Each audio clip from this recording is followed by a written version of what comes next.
You're listening to Living Free, your podcast for a life full of freedom and magic. I'm your host, Tanja Hirsch, and I hope that every time you listen, you feel a little bit more inspired to follow your intuition and to create a life beyond your wildest dreams.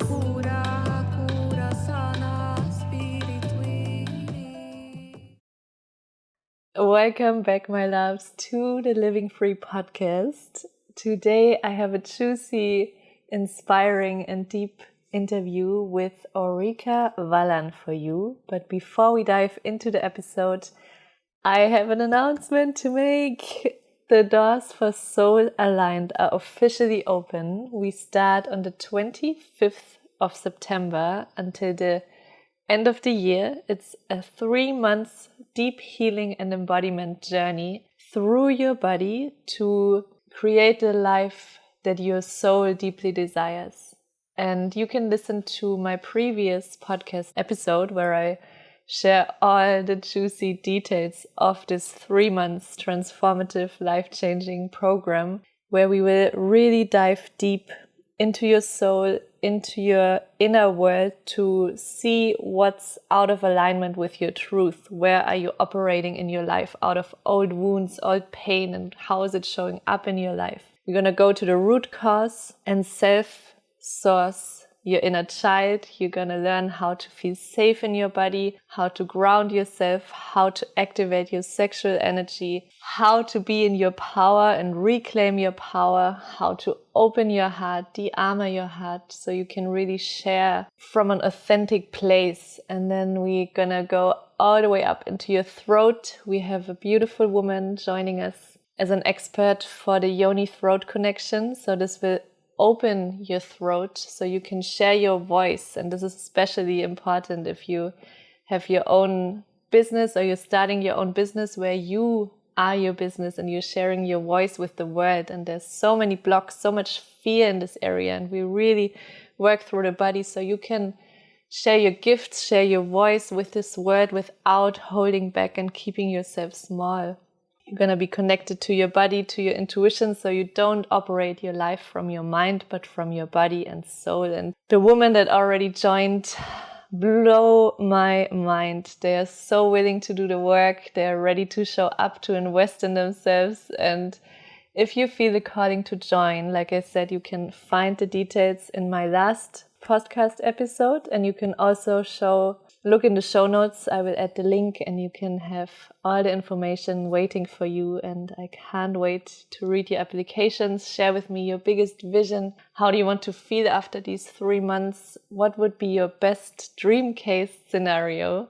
And now I'm going to share with you about our episode today. Like I said, I had Aurika Valan in the show. She's a woman's intimacy coach, a very feminine, embodied woman, and her deepest soul calling is to support high-achieving women in experiencing the unfiltered essence of their truth and awaken consciousness in their sexuality.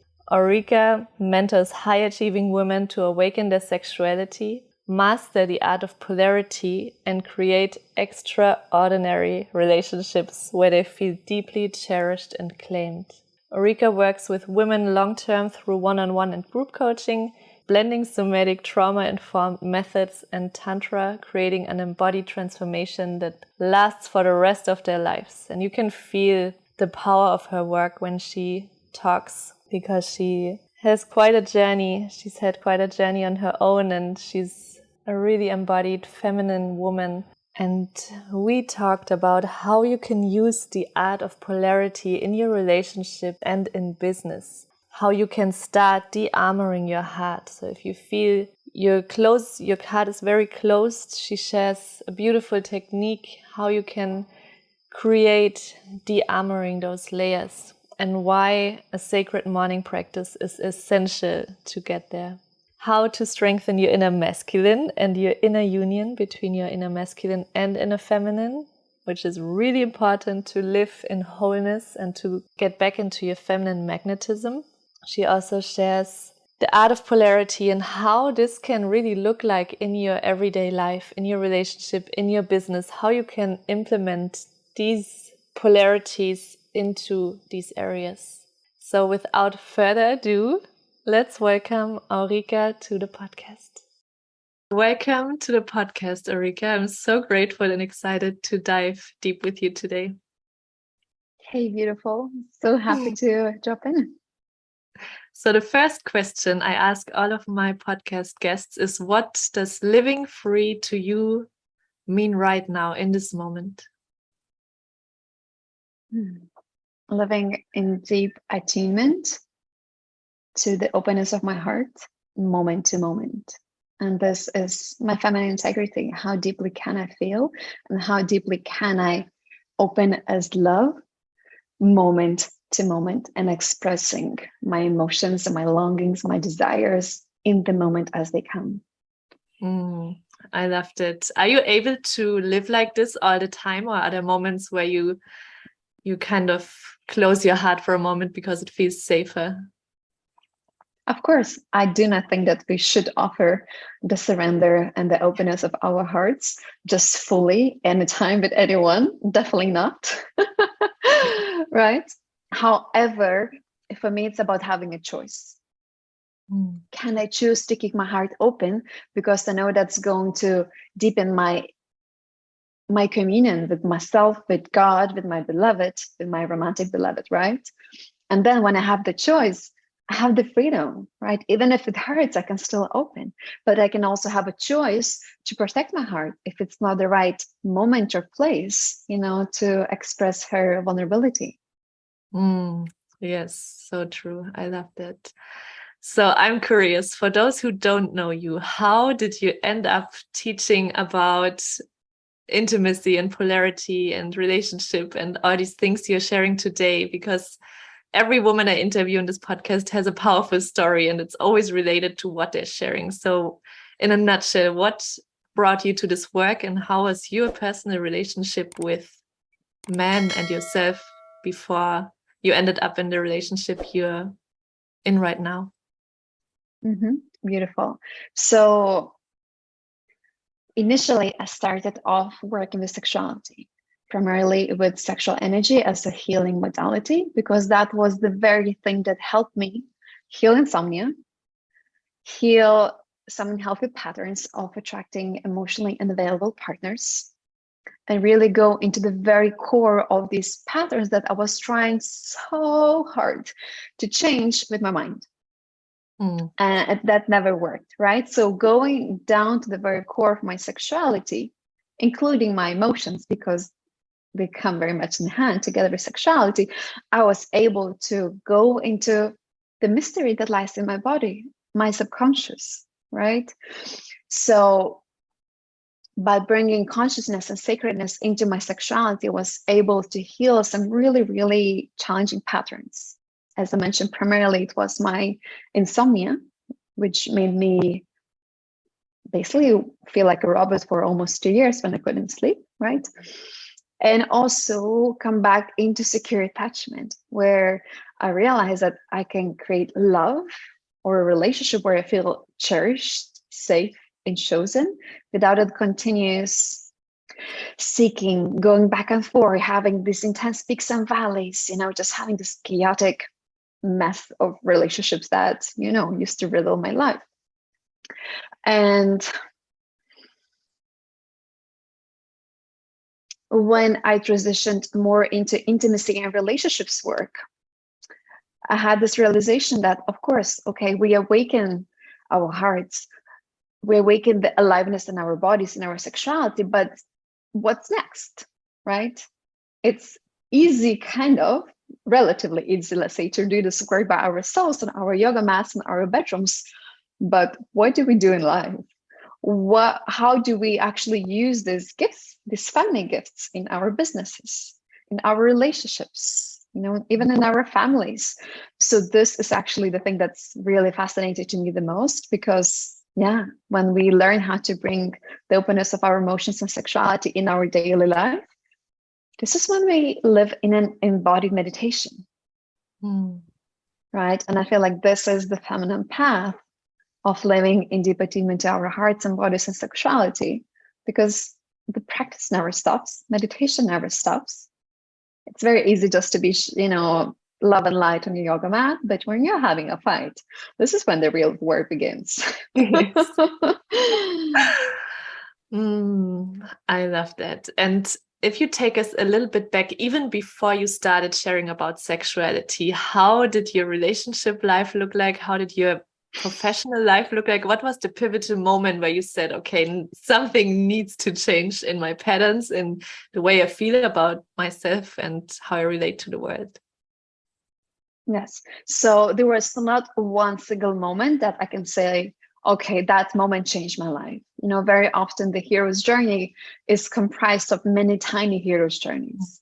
So when I was 18, I went to France. I ended up, like in a vegan naked community. There I discovered a whole new way of living, right? Then when I was in my early 20s, I began exploring rainbow gatherings, where it's like 1,000 hippies gather for a month to live in a forest, building a community from zero, while at the same time doing working in the corporate, right? So I had like a very double life most of my life, thinking that's my way of creating harmony, living in extremes, experiencing so much duality, being a naked hippie and then putting on my serious woman hat and going to work in the corporate, literally from one day to another. Then I became a yoga teacher. And I lived in an kind of in the city ashram in Spain. I was teaching yoga there, realizing that I'm not feeling exactly happy here. I would leave the ashram to walk around Madrid and just looking around these happy Spanish people just sipping in a glass of wine for lunch during their work break, which looked even offensive to me drinking wine during the day, because I was this shanty good girl. But deep down I was longing for that freedom, that ease, that pleasure, So my way of rebelling against my yoga life was to go out on a walk in Madrid and have a cigarette and a coffee and then come back to teach yoga. I thought that's my harmony. And of course, that was not exactly in integrity, but I was just so torn. Like, okay, I had abandoned my corporate, my city life, all the matrix things that are supposed to make me happy and secure, to live a yogic life. And I did not find peace there, So once again, I abandoned my yoga career and then I came back to the city life. I had again a bunch of all kinds of jobs. I speak 5 languages. So I would always get a job through languages, but it was never aligned with myself, So just change all kinds of jobs. Still teaching yoga. I'm still living a double life. I would go out at night and party until dawn, and then live this double life for many years. And of course, insomnia was part of this because my soul was shattered. My soul was longing. And later on, I realized that it is my feminine longing that was trying to make me come alive. And being that superwoman, both spiritual, a party girl, and also an independent career woman, all of these women, I thought, I cannot long for love. I'm supposed to hold it all together and just make it work. And that longing just felt so vulnerable, so tender, that there was just no way I could have the capacity to hold its intensity in my body, right? So we just shut it down and shut it down. And later on, when I began to work on de-armoring my heart, and back then I had no idea what it was, of course, I realized that was my longing for love, for intensity, for lightness, for pleasure. That was my home, right?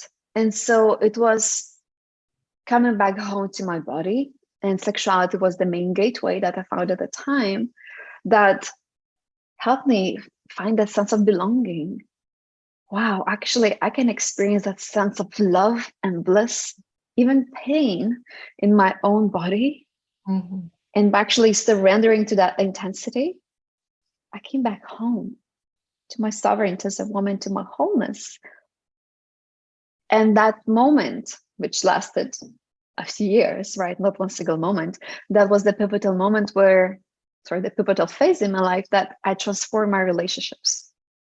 Because during that mess of living the so-called balanced life, of living so many opposite realities, my relationships were reflecting that completely. I was falling in love with very unavailable men, emotionally or geographically too, because I was often traveling. And then just experiencing these intense, passionate romances and then intense abandonment. I could even tell from the very first date what would happen in the next 2 weeks, because the pattern was just so clear, right? Just living out my unavailable dad's story, like a lot of women. And only when I came back into this profound union with my body, emotions, and sexuality was I able to approach relationships very differently and eventually come into secure attachment. There was so much magical wisdom in it that I would love to dive deeper with you. And first of all, thank you for sharing that, because I think sometimes we need this moment where we feel it doesn't work anymore to walk around with an empty cup or with a glass that has a hole on the bottom to seek validation and love from everyone around us, because we don't know how to self-source. And then it was the same for me when I had my first energetic orgasm, and I didn't really know that this was possible. It was kind of an accident. And I felt this love and this bliss in my body. And I realized, wow, it's nothing outside of me. This feeling I can create it within myself. And this is also how this huge door, this universe opened to this field that sometimes the healing, the yoga traditions don't include, and the meditation part, it's all from the shoulders upwards or just physical. We try to think our way to the life that we desire. But if we really choose to live in alignment with our soul, there's always things that come up to the surface that we have to face, and the reasons why we shut our heart. And a question that I received from one of my community members was, how do you get started? If you're the strong, independent woman like you were a few years ago and you had it all together and your life looked amazing on the outside, how do you get started to open your heart if it doesn't feel safe in your body? How do you take the first tiny baby steps to de-armoring these layers? That's a beautiful question. Thank you so much. So firstly, I really want to inspire women to not wait for a big external meltdown or calling until we cannot live like this anymore, right? Let's not wait for, very often the big wake-up calls are diseases or body, let's say, challenges, or relationship issues or breakups, things like that. Let's not wait for these wake-up calls, because they would come eventually if we don't take the time to listen right now. So the very first baby step that I recommend to all women is have a morning practice. And I know that most of us know about that, but we don't often commit to doing something regularly. And only when it's consistent and regular, it is going to make a deeper embodied change in our lives, right? And the second thing is, what do we do in that morning practice? So I don't think that just doing yoga meditation is going to change our lives, right? As you said beautifully, yoga does help us to transcend our body, our emotions, and our thoughts, right? It is an important practice to cultivate our inner masculine. And yoga, for example, for me, even though it doesn't entail the body, it's still a masculine practice because we have a structure to follow. Mm-hmm. While the feminine is all about movement, change, feeling, emotions, or pleasure, and being in flow, which is completely devoid of any agenda or goal or structure, right? So once we include a more feminine way of feeling and being in the morning practice, we kind of create a little crack in the system that is built on maybe a lot of doing, a lot of goals, a lot of business, right? So we want to create a little track, crack in the morning practice. And I'll share in a moment what we could do, right, to create a more feminine morning practice. But just firstly, I want to establish why we want to do this. Why specifically in the morning? Because when we wake up, we have this unblocked channel to source, God or goddess, whatever you call it. And this is how we create an imprint for the nervous system to know that it is safe to turn our attention inward throughout the day. And it's safe to feel the feelings. It's safe to be with a little bit of pain, a little bit of longing, a little bit of numbness, right? So we learn almost a whole new language to be with the body, but we do this in the mornings because we have not received any emails or triggers or contractions yet from the external world. So there is less resistance. And then what to do in this morning practice? Firstly, once you have set a physical space, your altar, your bedroom, whatever works, and you've set aside an actual time, this is very important, right? Even if it's 5 minutes or half an hour, commit. Set a timer and have a time frame where you're going to meet your soul. And then what I advise you to do is multiple things. So the simplest thing you can do is intuitive dance. It's so simple that we overlook it a lot of the time, right? So intuitive dance, or breast massage, or shaking, or moving your body in chaotic ways. You don't even have to move to the rhythm of a song. You just make a mess and do the opposite, from what you would be doing normally. Right? You can express sounds. Imagine if you're moving your body and you're feeling, this is fucking boring. I have other things to do, right? So going to the felt sense, into the cessation of that frustration. It's like, oh, maybe it feels like a little knot in your solar plexus. Or it's like, oh, that overarching sense of resistance.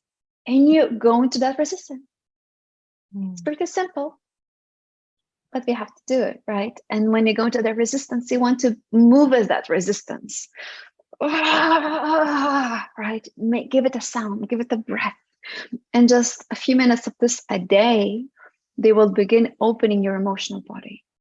Thank you for sharing that. It's so valuable. And it has also changed my life to not call it like a commitment or something I have to do, but to call it a devotion to my soul, that I know when I don't have to do it. No one is going to control, like, are you doing your morning practice? You're doing it because it impacts the rest of your day, and it impacts the way these 5 minutes in the morning when you switch on a song and you close your eyes and you allow your body to move, and not from your mind what you think looks good, but really what feels good, and then be with everything that arises through sound, through breath, through movement. This is how we learn to really be with the discomfort and to slowly go deeper, layer by layer.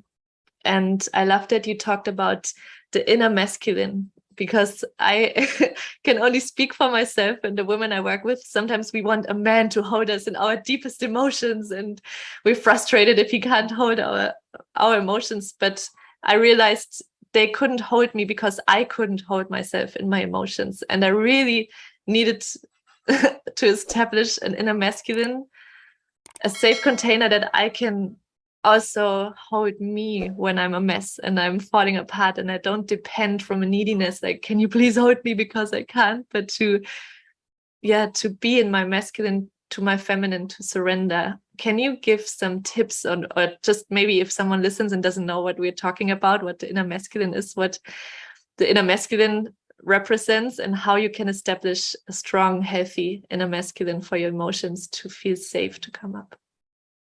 Absolutely. That's a beautiful question. Thank you so much. Yes. So there is this myth that it's bad to be in your masculine. There is some kind of distortion, in this conscious community that we just should be feminine, right? And just work on our feminine, reclaim our feminine, and all the things. And the masculine somehow is evil, which is completely Yes, in my opinion, right? Inner union means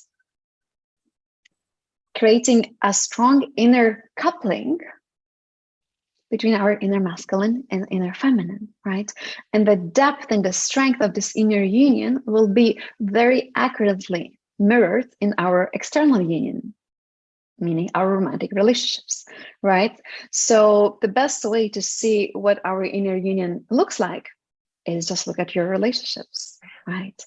Do we attract partners who are deeply present to our emotions and stay with our emotions until they transform, from anger to sadness to grief back to love? Or do they disconnect as soon as things get hard? Very often, this is exactly what we're doing to our inner feminine. Or another example is our sexuality. Do we attract partners who just want to get straight to the goal, straight to the clit, to the orgasm or ejaculation? Or are they really happy and just inspired to touch your whole body for hours because it feels delightful? Most likely, this is going to be another reflection on how we approach and devote to our own sexuality, right? So, inner masculine is that energy of presence, commitment, strength, structure, planning, maybe even provision, safety, right? And the feminine is that energy of movement, flow, feeling deeply, whether it's pleasure or pain, it does not matter. It's intuition, creativity, cyclical, right? So, to create that inner union, the most direct access and practical access point for most women is our emotions, right? Because when we live in the heart, we're pretty emotional, right? It's changing all the time, not once a day, but usually more than once a day, right? So the best way to begin strengthening our inner union, which will also affect the kind of partners we call into our life, or the depth of commitment our current partner wants to offer us, is by paying attention to our emotions and staying with them and holding them until they transform. Meaning that it's not only 2 minutes or just holding my heart, breathing a little bit so that I could get to work. It's actually staying with them, staying with them, staying with them. And I think the easiest tip I could give women to know what they need when deep emotions come up. And again, needs are there to be met. And needs can be found in our deeper emotions, not on Google, right? When a woman asks me, so how do you know what my needs are? Like, ask your emotional body, don't Google them. And the best way to know about your needs is when you're feeling something deeply, you can ask yourself, what would you want from your beloved right now? Even if you don't have one, imagine your ideal beloved. Would you want him to give you words of affirmation, telling you that it's fair enough that you're feeling frustrated about something that happened during work, right? Or you're such a beautiful woman because you feel so deeply. I love your emotions. Maybe it's being held in an embrace. Maybe it's having a conversation where you can simply vent and just speak all the things out loud, but where you're not being fixed or solved for 10 minutes, right? And then you give that to yourself or find ways to have this need met. But very often we don't give this the very thing we want or we need to ourselves because we don't really know what that need is. It's so simple and so nuanced. So your emotions are gateways to understand what your needs are. Okay, and just one little tip. If you're experiencing deep sadness or sorrow or grief, very often it's a need. If you're experiencing anger or frustration or rage, often it's a boundary that was crossed. Right? So there's nuances, and just whenever you're going into a deep emotional practice, then have a look. Is it more sadness or is it more anger? And then depending on the flavor of the emotion, there's going to be different action steps to be taken. Thank you for sharing that. And do you have personal practices besides holding your own emotions that help you, establishing a healthy relationship with your inner masculine? Yes, absolutely. Just one thing I want to mention. We want to hold our emotions. We want to learn about our needs and boundaries so that we wouldn't have to do this by ourselves, right? I do believe in creating healthy, secure attachment with other people, our romantic partner in our community, right? So we don't have to do all of this by ourselves. It's helpful to know how to meet our needs. And I don't think that we can meet or that we have to meet all of our needs by ourselves. Not at all. However, this is just the very first step, right? Of creating emotional safety within ourselves. And other ways to create a healthy masculine in our lives. Oh, there's so many. I maybe I'll just go to like basic practical things that are not necessarily linked to our emotions, for example, right? Firstly is follow up. If you said you would do something, do it. That creates such a sense of achievement and dopamine for inner masculine. Like now my practice is to get back to my messages, my private messages, within 24 hours. If I cannot, I tell my friends that I received a message, I'll get back to you in 2 days. That just creates actually so much structure in my life that gives me more energy, more sense of achievement, and like almost like confidence, right? Another thing is have challenges throughout the day that help you boost that sense of achievement for inner masculine, such as cold shower, a workout, having regular breaks where you actually activate your body, right? Through maybe intense movement or dance or even a workout. I personally hate doing that, right? I really don't like working out. I love spiraling and feeling, but the workout, I'm like, ugh. But I have an incredible partner who makes me do kettlebells, right? And that's supportive. Another part is my relationship with money and my business. You can actually have a successful business or just self-pleasure yourself to success without having healthy structures, right? Just goddess baths and manifesting the crystals, it's not really gonna work if you don't follow up, if you don't have structures, discipline, if you don't delegate your tasks effectively to a team and do your money work. So my commitment is to get back to my team and do the things I have to do every single day. Right. My commitment is also to have money dates so that my finances, my invoices, and everything are in order. So every Friday, I have a money date, whether it's 5 minutes just to see how much money I have so that I am in connection to the energy of money, or whether it's doing like a full financial inventory of what's happening in my business and doing some financial planning, right? And looking at taxes and things like that, which I don't exactly love doing. But when I have a money date, it's my inner union because I bring pleasure. I have a special money pleasure playlist. It's called exactly Money Pleasure, which I play when I dance. I connect to the energy of being just penetrated by money, which feels amazing. And then I sit down and get shit done, right? So this is how I evoke my healthy masculine in many areas of my life. I love that. And it's so amazing to see how the attachment styles of relationship are also relatable to the attachments to money. We can be anxious about money and like always think we lose it, so we hold on to it, like the anxious attachment style in relationships, or we can be afraid of it and we avoid it and we don't never look at the bank account, we just spend. And we don't have to stay in these patterns. Same as in relationships, we can choose to create a secure attachment to money by creating money dates, by showing up, by not avoiding and not holding on, but by allowing it to flow. Same with relationships. We nobody wants to be with someone who's clinging and holding on, and nobody wants to be with someone who's completely avoiding. And Absolutely.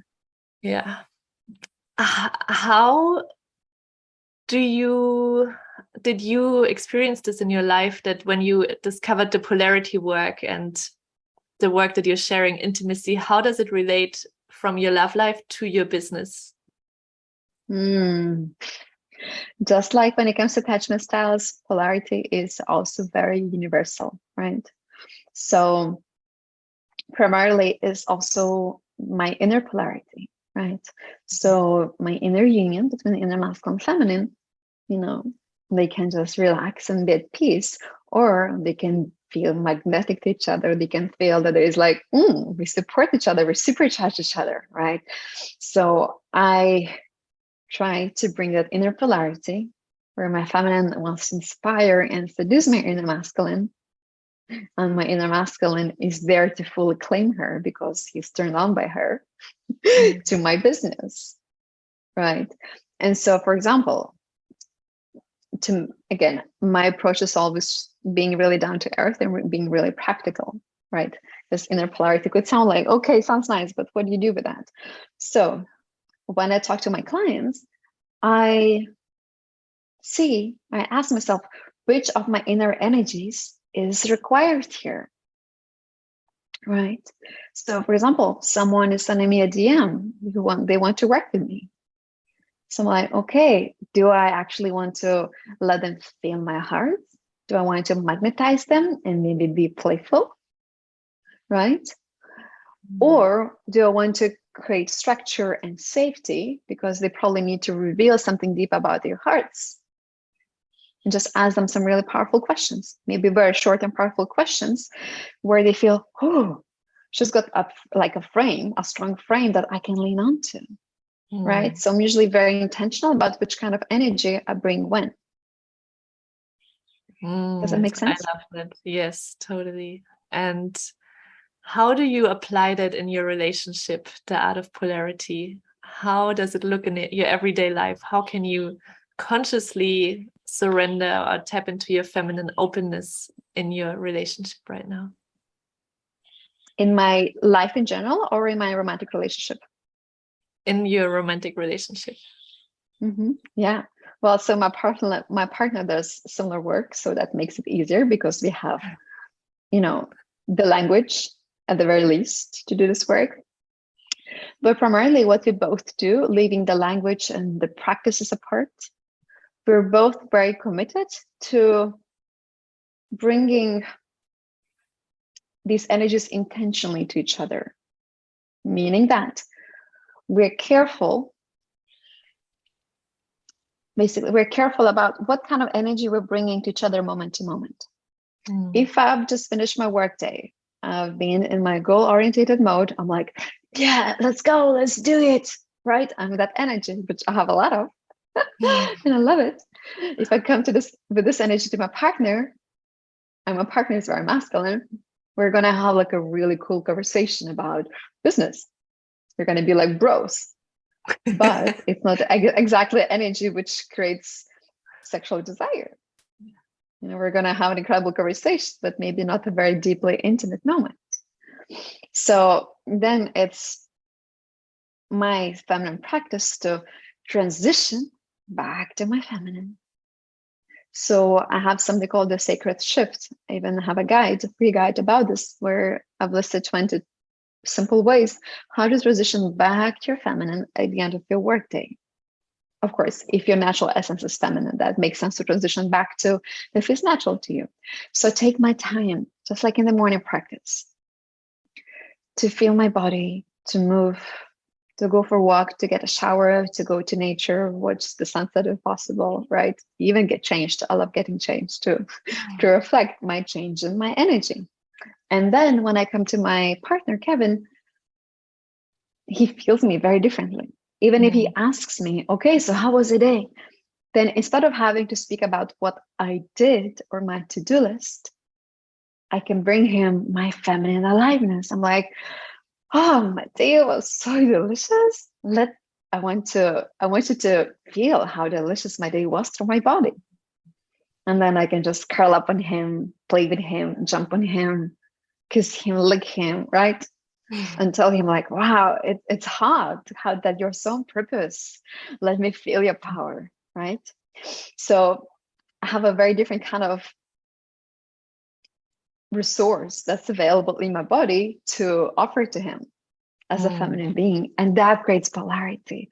So instead of talking about business, then we would probably play and he will pin me against the wall and say, oh my fucking God, you're a sexy goddess. I want to make love to you, right? So of course, not all the time is like that. Some of the days I will feel tired and then I'll have no energy to, be this, radiant feminine. But still, I can bring the vulnerability of my heart and say, hey, babe, I'm feeling really sad right now. I can't feel my heart. And then, if I have the awareness, I can amplify it. Actually, amplification of our struggles makes a whole difference. And say, babe, it's so hard. I can't feel my heart. Can you fuck the computer out of me? Yeah, thank you so much for sharing. And I feel that's something some women they would love a man to lead them and to push them against a wall, but they already carry so much resentment because he doesn't do it that we forget the part that we can do to shift the whole energy. Everything can change if we come in like you just described it. I almost get turned on when you described how you really come from a present, open, alive whole space and invite him in. And that's when he loves to be in his masculine. What can you share as a tip for a woman who wants that, who wants to open and wants to practice the polarity work, but that feels the resentment in their heart? What a beautiful question. And actually, I don't think that polarity work is really effective unless we have cleared our relationship with the masculine.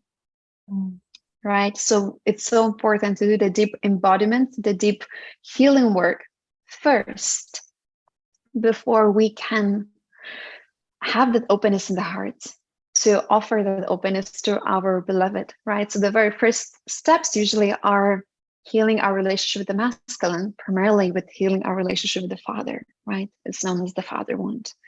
Then doing probably some profound healing work around our emotions, the anger, the resentment, the stories that build up over the years through our past relationships.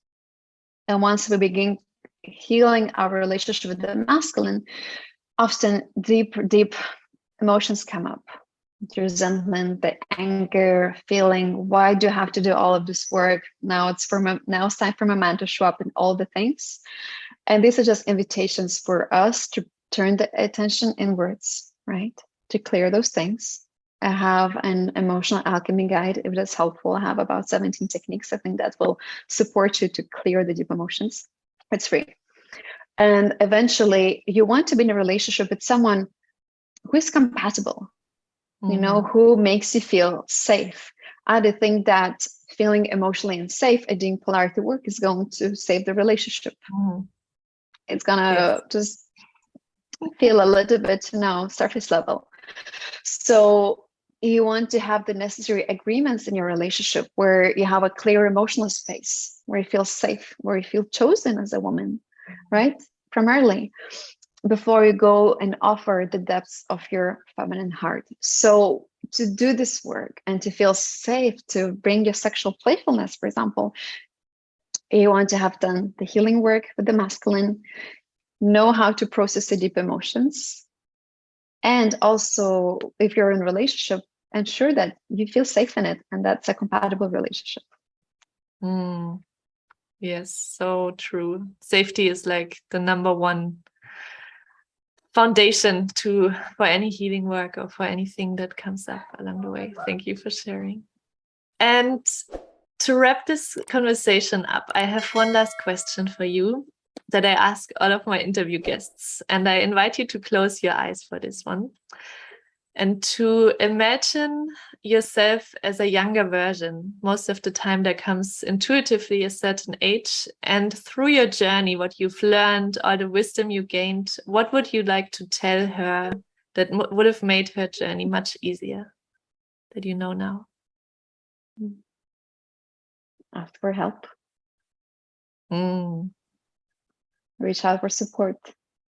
Ask to be held. Beautiful. So how can women connect with you, work with you, find your magic in the world? So where I hang out the most is Instagram. There's usually lots of beautiful wisdom and tips that I share on my stories most days. So Instagram is the best way to connect. I'm super happy to drop in and chat in my DMs. So I am very open. My DMs are open. So feel free to send me a message if you want to share anything about this interview or any questions.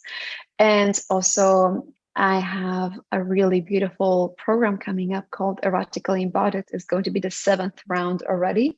So it has been tested by hundreds of women already. It's the most beautiful and profound and intense initiation into the feminine arts, sacred sexuality, feminine embodiment, and what I call somatic shadow work, right? So that's going to happen soon. And yeah, I would be so excited to have women experience what's available, the power, the depth that's available in their own bodies, in their sexuality, and in their de-armored hearts.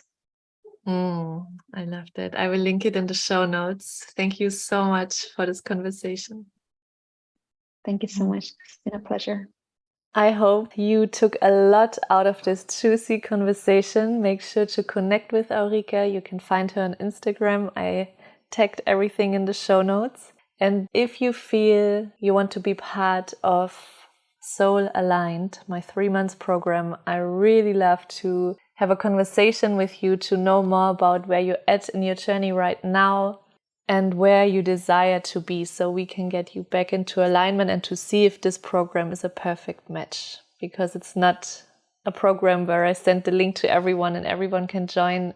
I want every single soul that joins to have the biggest transformation they can imagine and to have results that blow their minds. And I need to see if we're in alignment and we're a perfect match for you to get there. If you're ready to do the work, if you believe in your vision, even if you have doubts, I love to hear from you. And I hope to see you next week.